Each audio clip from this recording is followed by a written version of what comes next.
नागपुरात महाल परिसरात झालेल्या हिंसाचारासंदर्भात मुख्यमंत्र्यांचं विधानसभेत निवेदन. पोलिसांवर हल्ला करणाऱ्यांवर कठोर कारवाई करणार असल्याची दिली ग्वाही. पोलिसांनी वेळेवर केलेल्या हस्तक्षेपामुळे नागपूरमधला हिंसाचार वेळेत आटोक्यात आल्याची चंद्रशेखर बावनकुळे यांची माहिती. पोलिसांना सहकार्याचं आणि शांततेचं केलं आवाहन. विधान परिषदेत राज्यातील पायाभूत सुविधा, उद्योग, गुंतवणूक तसंच गृहनिर्माण, पुनर्विकास प्रकल्प, प्रदूषण यासारख्या मुद्द्यांवर चर्चा. प्रयागराजमध्ये झालेल्या महाकुंभाच्या रूपानं संपूर्ण जगाला भारताच्या विराट स्वरूपाचं दर्शन झालं. हा महाकुंभ विविधतेत एकतेचा साक्ष ठरला. पंतप्रधानांचे लोकसभेत गौरवोद्गार.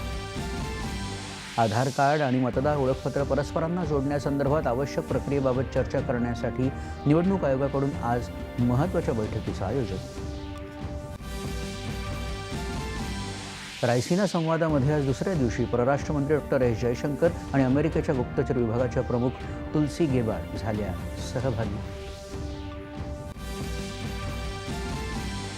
आंतरराष्ट्रीय व्यवस्थेच्या आवश्यकतेवर जयशंकर यांचा भर, तर तुलसी गॅबार्ड यांनी आंतरराष्ट्रीय व्यवस्थेमध्ये भारताचं महत्त्व केलं अधोरेखित.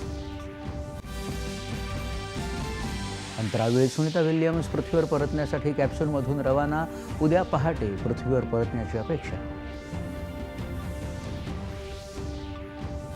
आणि स्विस खुल्या बॅडमिंटन स्पर्धेला आजपासून होणार सुरुवात. पहिल्या फेरीत पी.व्ही. सिंधू आणि मालविका बनसोड आणि लक्ष्य सेन आणि एच.एस. प्रणॉय यांच्या परस्पर विरोधात लढती.